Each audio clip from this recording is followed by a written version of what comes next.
अस्सलाम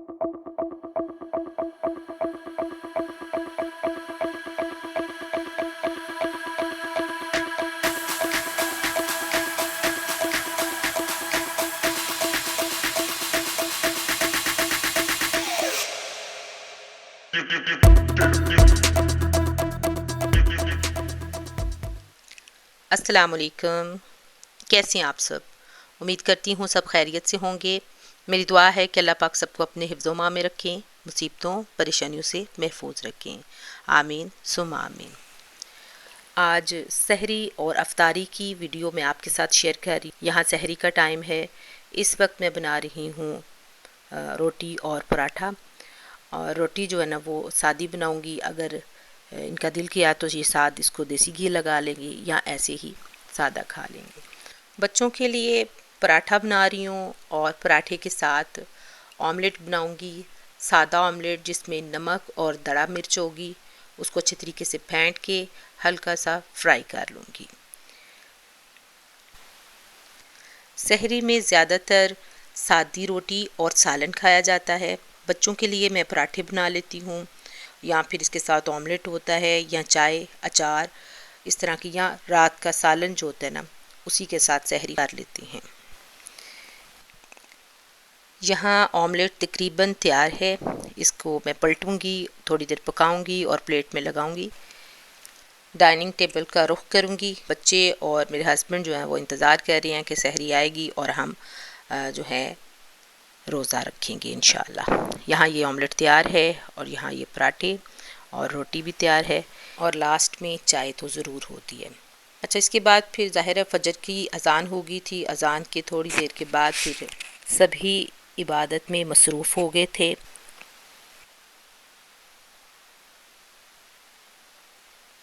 यहाँ फिर सब ने फजर की नमाज जो है वो अदा की और उसके बाद कुरान पाक पढ़ा और ज़ाहिर है उसके बाद फिर स्कूल और बच्चों की तैयारी करवाई और उनको जिन्होंने था स्कूल भिजवाया, जिन्होंने कॉलेज जाना था उनको कॉलेज भिजवाया और जिन्होंने ऑफ़िस जाना था उनको ऑफ़िस भिजवा कर बाकी घर के काम मसरूफ़ हो गए। और फिर रोज़ की रूटीन में कुरान पाक की तलावत भी करनी है और ज़ाहिर है मैंने भी तलावत की और फिर घर के जो छोटे मोटे काम थे वो किए। माशाल्लाह इतने ठंडे रोज़े हैं और इतनी जल्दी गुज़र रहा है टाइम कि रोज़ा जो है वो तंग भी नहीं करता और टाइम भी गुज़र जाता है। यहाँ पर मैंने कुछ बर्तन ख़रीदे थे जो मतलब आम रूटीन में इस्तेमाल होते हैं, जिसमें टोकरियाँ हैं, कुछ बाउल हैं और कुछ जो हैं जार हैं। तो टोकरियाँ ऐसी हैं कि छोटी बड़ी मिक्स थी, तो मुझे अच्छी ऑप्शन लगी तो मैंने ये ख़रीद ली। उसके बाद फिर ये बाउल ख़रीद और बाउल की सबसे अच्छी बात ये थी कि ये देखिए खुला बड़ा और इसके साथ इसकी ये लिड थी, तो ये बड़ी अच्छी मुझे लगी और फ्रिज में रखना फिर बहुत आसान हो जाता है। और आजकल तो लेफ़्ट ओवर बहुत ज़्यादा होता है कि उसको ढाँप के रखना होता है, डाइनिंग टेबल पे पड़ा हो या फ्रिज में हो, लिड का होना बहुत ज़रूरी है। तो ये मैंने 2 ख़रीद लिए और ये बड़े अच्छे मज़बूत मतलब लाइट वेट और अच्छे थे। अच्छा, यहाँ पर ये एक और ये लिया पेंसिल्स वगैरह या मोबाइल या कोई चीज़ चम्मच वगैरह रखने के लिए। तो देखिए क्या करती हूँ मैं, तो मेरे मोबाइल इधर उधर ही पड़े, ढूंढने में थोड़ी मुश्किल हो जाती है मुझे, बच्चे पता नहीं कहाँ रख देते हैं, बेल करनी पड़ती है। तो फिर ये है कि मैं इनमें लगा लिया करूँगी। तो ये यहाँ पर ये बास्केट है और ये थोड़ी छोटी और देखिए कितनी तीन इस थे, एक छोटा और एक बड़ा और एक फिर उससे बड़ा।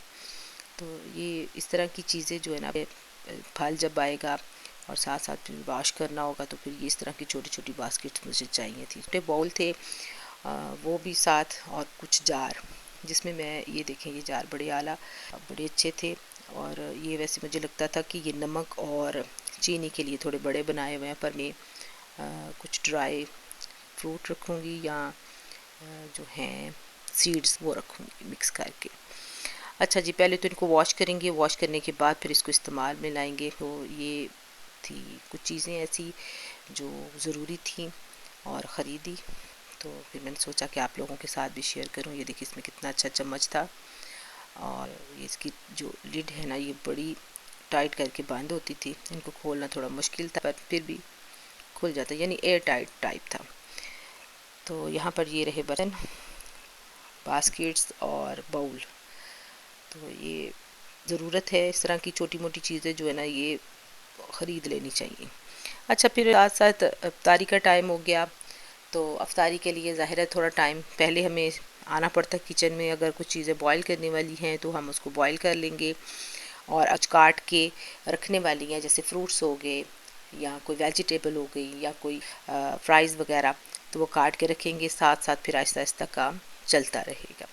यहाँ पर मैंने ये सफ़ेद चने बॉईल करने थे और इसको मैंने दिया था पहले। अब मैंने इसको धो के अच्छे तरीके से प्रेशर कुकर में डाला और नमक डालकर मैंने इसको बॉईल होने के लिए रख दिया।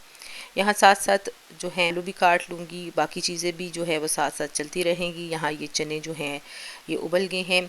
आज मैं बनाऊँगी ये चना चाट, और मैं इसको चेक कर रही थी कि ये सॉफ्ट और नरम हो जाए गल गए हैं। अच्छा, यहाँ पर लोबिया भी हो गया, साथ ही फिर मैं आलू भी उबाल लिए थे और इसको काट के तो मिक्स के बाउल में डाल के इसको मैं फ्रिज में रख दूँगी। फिर साथ साथ आहिस्ता आहिस्ता चीज़ें बनती रहेंगी और तैयार होती रहेंगी और फ्रिज में लग जाऊँगी। अच्छा, मेरी कोशिश होती है कि मैं अफ्तारी में घर में ही सारी चीज़ें बनाऊँ, मार्केट से ज़रा कम ही आए, और साफ़ सुथरा खाना जो है वो बच्चों को और घर वालों को दूँ खाने के लिए, ताकि सेहत भी बरकरार रहे। रोज़ा फिर ज़ाहिर है सारा दिन रोज़ा रखते हैं तो फिर उसमें थोड़ा सा तो वीकनेस हो ही जाती है ना। तो फिर मेरी कोशिश है कि खाना कुछ इस तरह का हो कि ताकत वाला भी हो और जो है सेहत भी बरकरार रहे। तो यहाँ ये हमारी जो है ये चाट तैयार चुकी है और इसको मैं लिड लगा के फ्रिज में रख दूँगी। फ्राई चीज़ें भी होंगी, पर कोशिश यही है कि चीज़ें जो फ्राई हैं ना वो कम हों, बाकी स्वीट में भी कुछ चीज़ें हों, कुछ ऐसे विदाउट ऑयल जो हैं फ्राई वाली ना हों, और अगर कुछ फ्राई हो भी तो वो इतना हो मुनासिब ही। यहाँ ये तैयार हो गया है, और उसके बाद फिर मैंने जो आलू काटे थे, ज़ाहिर टाइम गुजरता जा रहा है, साथ मुझे ये भी बनानी है सारी अफ्तारी, और उसके बाद फिर ज़ाहिर खाने का भी करना है। मैं कोई ज़्यादा इतना फ्राई वगैरह नहीं करूँगी। एक दो आलू काटे हैं, इसमें मैंने दड़ा मिर्च, कलौंजी, अजवाइन डाली है, इसमें मैंने कॉर्नफ्लोर डाला है और इसमें डालूँगी 1 चम्मच बेसन। इसको अच्छे से मिक्स करूँगी, और ये देखिए ये बहुत ज़्यादा नहीं है, ये सिर्फ इतना है कि इसका जो मसाला है ना वो इसके साथ चिपक जाएगा आलूओं के साथ। अच्छा, इसमें मैंने पिसा हुआ धनिया भी डाला था। ये देखें ये बहुत ज़्यादा नहीं है, बस ये कि ये मसाला है ना ये सारा इसको लग गया है। अब ये उतरेगा। अब हम इसको फ्राई कर लेंगे। फ्राइज़ जो है ना वो बच्चे बड़ी ही खुशी से खा लेते हैं, तो ये थोड़ी ऑप्शन अच्छी है कि फ्राई जो है ना ये कर लिए जाएं, फ्राइज़ बना लिए जाएं और बच्चे भी खुश और पेट भी खुश। अच्छा, यहाँ हमारे फ्राइज़ जो है ना ये तैयार हो गए हैं।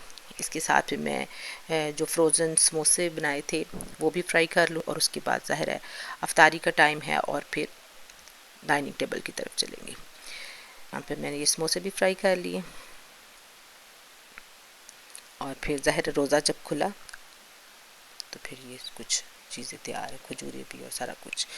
अच्छा जी, उसके बाद फिर ज़ाहिर है साथ साथ लिबास ना है, और लिबास ये था कि मेरे पास एक कॉटन पड़ा हुआ है, क्योंकि मौसम अब आहिस्ता आहिस्ता चेंज हो और कॉटन भी चाहिए। तो ये सादी कॉटन थी, इसके साथ मैं एक गला लेके आई थी। अभी मैं गला इसको लगाने लगी थी तो सोच रही थी मैं इसको सिलाई लगाऊं या मैं इसको ग्लू के साथ चिपकाऊं। तो खैर ग्लू के साथ मैंने चिपकाया इसको, तो ये अच्छा चिपक गया, मुझे सिलाई लगाने की ज़रूरत ही नहीं पड़ी।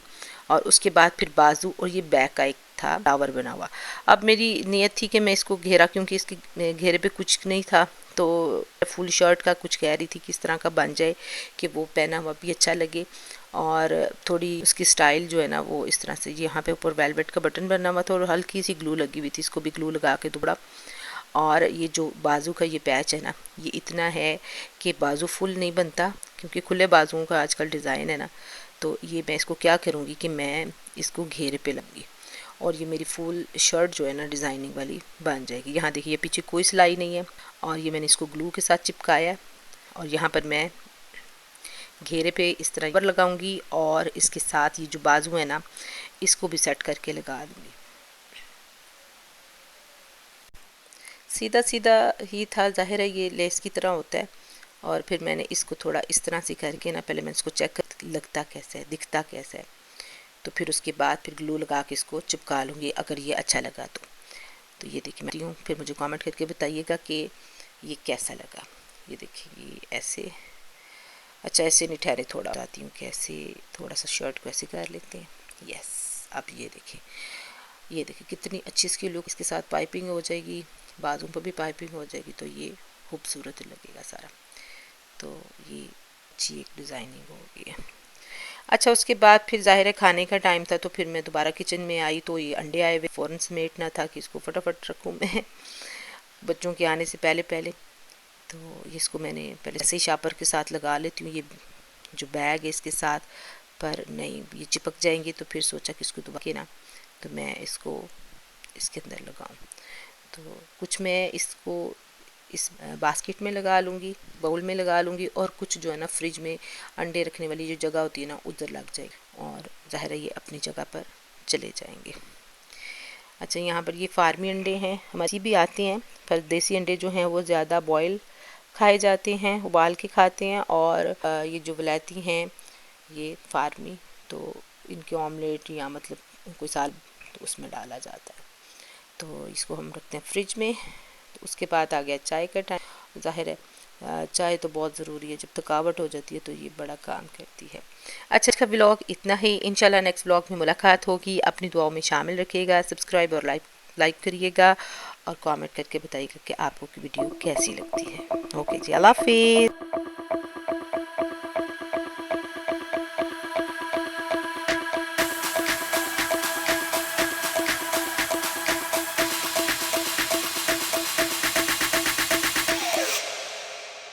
You